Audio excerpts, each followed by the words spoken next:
अब उस खबर को आपके लिए डिकोड करेंगे जिसे ईरान पर अब तक का सबसे बड़ा साइबर अटैक कहा जा रहा है। ईरान में लड़ाई अब सड़कों से निकलकर सैटेलाइट तक पहुंच गई है। ईरान में सत्ता के सबसे मजबूत हथियार, वहां के सरकारी टीवी चैनल को 10 मिनट के लिए हैक कर लिया गया और इस दौरान सरकार विरोधी प्रदर्शनों को इस टीवी चैनल पर दिखाया गया।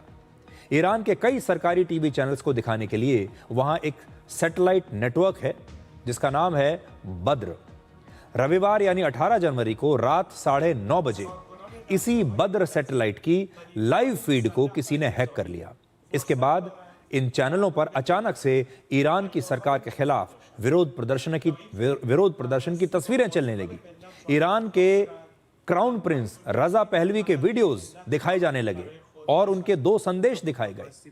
पहला, प्रदर्शनकारियों को कहा गया कि अमेरिका के राष्ट्रपति डोनाल्ड ट्रंप ईरान के इस्लामी शासन के खिलाफ प्रदर्शनकारियों के साथ खड़े हैं और यूरोप भी उनका समर्थन कर रहा है। और दूसरा संदेश ये चला कि ईरान के क्राउन प्रिंस रजा पहलवी ने ईरान के सुरक्षा बलों से प्रदर्शनकारियों का साथ देने के लिए कहा है और प्रदर्शनकारियों को जल्द ही मदद पहुंचाने का भरोसा भी दिया है।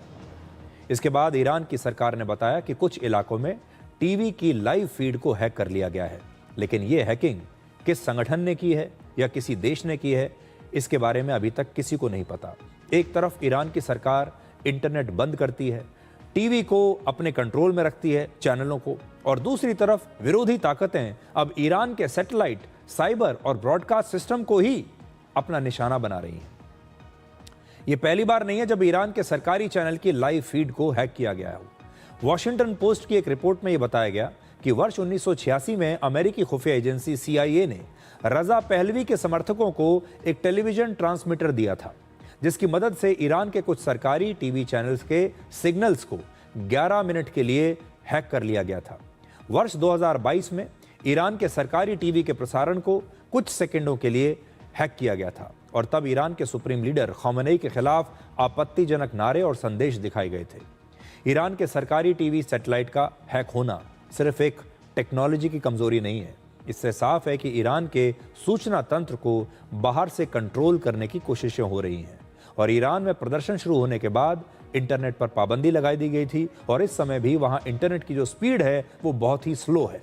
वो स्लो इसलिए है ताकि वहां के लोग यहां होने वाली घटनाओं के बारे में किसी को बता ना सकें, यहाँ जो वीडियोज़ हैं ये वीडियो कहीं बाहर ना भेज सकें। और इलॉन मस्क की कंपनी स्टारलिंक ईरान के लोगों को मुफ्त में इंटरनेट की सेवाएं इस समय दे रही है। अब आपको इन विरोध प्रदर्शनों का अपडेट देते हैं। ईरान में 28 दिसंबर 2025 से पिछले 23 दिनों से प्रदर्शनकारी अपनी सरकार का विरोध कर रहे हैं। एक ब्रिटिश अखबार द संडे टाइम्स के मुताबिक अब तक 16,500 प्रदर्शनकारी मारे गए हैं। बहुत बड़ी संख्या है, 16,000 प्रदर्शनकारी मारे गए हैं और 3,30,000 से ज़्यादा लोग घायल हुए हैं। मारे गए लोगों और घायलों में ज़्यादातर की उम्र 30 साल से कम बताई गई है। ये भी बताया गया है कि प्रदर्शन करने वालों में छात्र, कलाकार, खिलाड़ी और युवा शामिल हैं। रॉयटर्स के मुताबिक अब तक ईरान में 5,000 लोग मारे गए हैं, जिनमें 500 सुरक्षाकर्मी शामिल हैं। यानी अलग अलग एजेंसी अलग अलग नंबर बता रही हैं। कोई कह रहा है 16,000 लोग मारे गए हैं, कोई एजेंसी कह रही है कि 5,000 लोग मारे गए हैं। शनिवार यानी 17 जनवरी को ईरान के सुप्रीम लीडर आयतुल्लाह खमेनी ने पहली बार यह खुद माना कि इन प्रदर्शनों में कई हजार लोग मारे गए हैं और आज भी ईरान से ऐसी ही तस्वीरें आई हैं जिनमें प्रदर्शनकारियों पर फायरिंग की जा रही है। हालांकि ये पता नहीं चला है कि ये तस्वीर कब की है। जैसा मैंने आपको बताया कि ईरान में अभी पूरी तरीके से सेंसर लगा दिया गया है। हर जो वीडियो है वो बड़ी मुश्किल से बाहर आता है। जानकारियां आ नहीं रही हैं क्योंकि वहाँ पर इंटरनेट पर इस समय पाबंदी है। लेकिन जो नई तस्वीरें आई हैं वो हम आपको दिखा रहे हैं।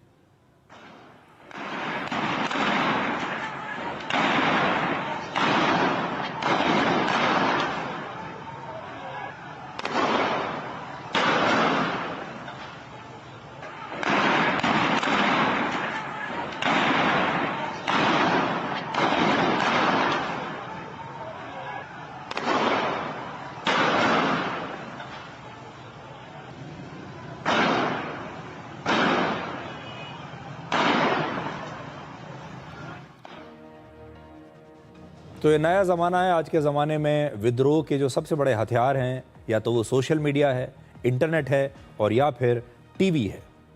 तो एक तरफ जब ईरान की सरकार ने इंटरनेट पर पाबंदी लगा दी, सोशल मीडिया पर पाबंदी लगा दी इन प्रदर्शनकारियों को रोकने के लिए, तो दूसरी तरफ उन्होंने ये नया तरीका अपनाया कि उन्होंने वहाँ के जो स्टेट टीवी चैनल हैं उन्हीं को हैक कर लिया और उन्हीं पर अपने संदेश चला दिए और उन्हीं पर अपनी तस्वीरें भी चला दी।